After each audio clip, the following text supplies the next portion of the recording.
హరీష్ రావు ఏమంటాడో Harish Rao press meet పెడతాడు కావచ్చు, కవిత మాట్లాడిన దాని మీద వివరంగా చెప్తాడు కావచ్చు అనుకున్నారు అంతా. కానీ చూడండి, హరీష్ రావు కవిత వేరైతే దానికి కూడా ఇష్టం లేనట్టు మాట్లాడింది.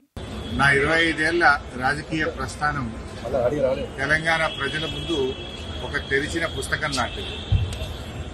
సరే, గత కొంతకాలంగా మా పార్టీ పైన అదేవిధంగా నా పైన కొన్ని రాజకీయ పార్టీలు చేస్తున్నటువంటి వ్యాఖ్యలనే వారు కూడా చేయడం జరిగింది. అయితే ఆ వ్యాఖ్యలు వారు ఎందుకు చేశారో అది వారి విజ్ఞతకే నేను వదిలేస్తున్నాను. చూసిండ్రా ఎందుకట్లా మాట్లాడిండో, తన మనసులో ఏమున్నదో పడని పార్టీ లీడర్ల తీరుగా ఎందుకు మాట్లాడింది అనేది ఆమెకే ఏర్కుండాలని కనీసం కవిత పేరు కూడా ఎత్తకుండా ముచ్చట చెప్పిండు మాజీ మంత్రి హరీష్ రావు. అసలు లెక్కకైతే పార్టీల నుంచి సస్పెండ్ చేసినాక తిట్టినట్టు మాట్లాడాలి, ఎట్లా పడితే అట్లా అనాలి. కానీ హరీష్ రావు అసోంటి మాటలు ఏం మాట్లాడుకుంటేనే శాంతంగా చెప్పిండు. కవిత అనుకున్నది కావచ్చు హరీష్ రావుకు మస్తు కోపం వచ్చి ఊగిపోతాడని, కానీ అదేం జరగలేదు.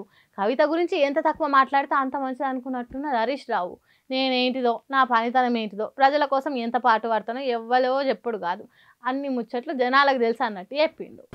గత 2.5 దశాబ్దాల కాలంగా ఒక క్రమశిక్షణ కలిగిన కార్యకర్తగా రాష్ట్ర సాధనలో, రాష్ట్ర అభివృద్ధిలో నేను చూపిన నిబద్ధత, నా పాత్ర అందరికీ తెలిసినటువంటిది. ఇక ఎవరో బురద జల్లినట్టు నన్ను నల్లగా చేయాలని చూస్తా అయితేనా, నేను ఎట్లాంటి ఉన్నో జనానికి తెలిసినాక ఎవరన్నీ చెప్పుకుంటే నాకేంది అన్నట్టు మాట్లాడిండు. బయట దేశాలకు పోయి హైదరాబాద్కి వచ్చినాక యోగి ఇట్లా చెప్పిండు. పాపం కవితక్క ఎంత బాధపడుతున్నదో ఏమో.